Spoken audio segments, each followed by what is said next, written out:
Good morning, everybody. It's Rick Thomas of Obsolete Video Services. Hey, guys.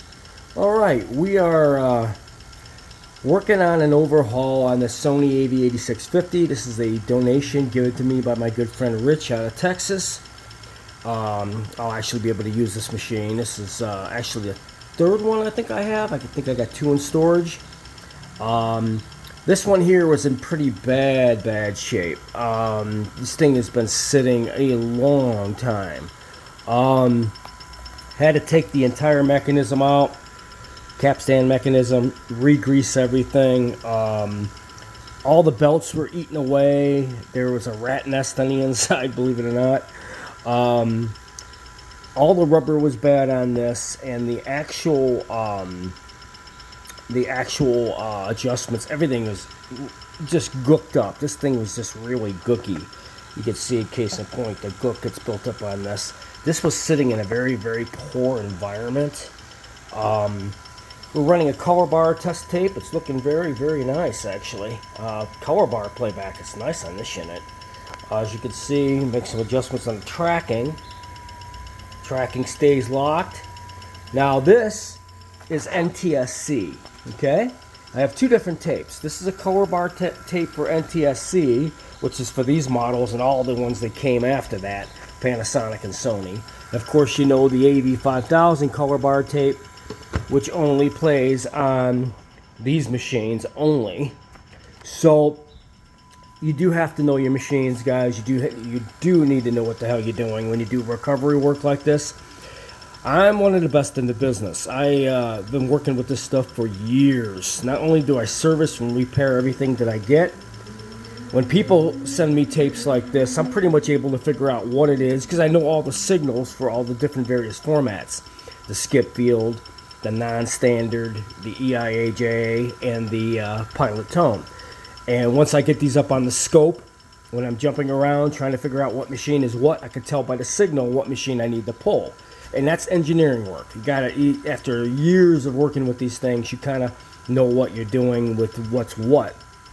But anyways, I thought I'd be tinkering with this machine this morning because I wanted to get this thing working. It does play color and audio very nice. Color bars and audio is real good on this machine. So we're doing good there. It's a good start. At least we know what it's playing color and plays back. The meters are dead on, so that's good.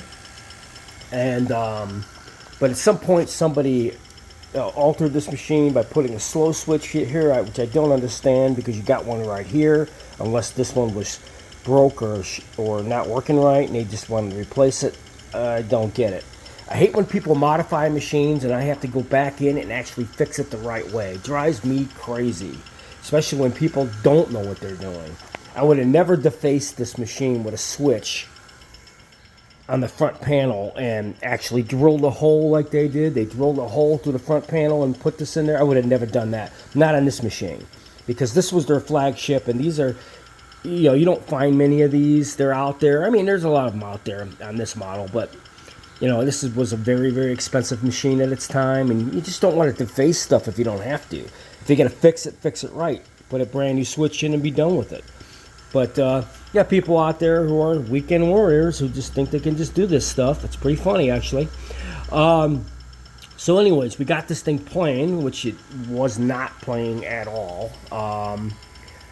Everything on this machine was greased, gooked, locked in place. So we did a re-greasing, realignment, the whole 9 yards. So it's playing. At least the meters are lighting up, so that's a good sign. The video heads are good on it. I can never get these tracking meters to work. That drives me nuts, but just drives me crazy. But overall, it's a very good machine. Doesn't look like it, doesn't look like it was really beat up or anything of that nature. It looks like it was put in storage, and very bad storage at that, because everything was like hard as a rock on this thing. I mean, literally. Every grease point on this machine was a rock. I had to remove the component completely, scrape it, clean it.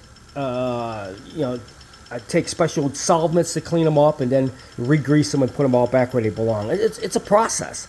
It takes me about 2 hours to do one machine, especially if they're EIAJ like this. If they're not playable and everything has to be redone, it takes a couple hours, because I know my way around these machines, so we're able to get it done within about 2 hours if it's a working machine. But this is a good machine, but it needs a little love. It's been sitting for a long time in a bad area, or something of that nature. But color playback is really sweet on this. It's nice, got a good color playback. It's very good, very tight, non-noisy. It's looking really good. So I hope you enjoy this video.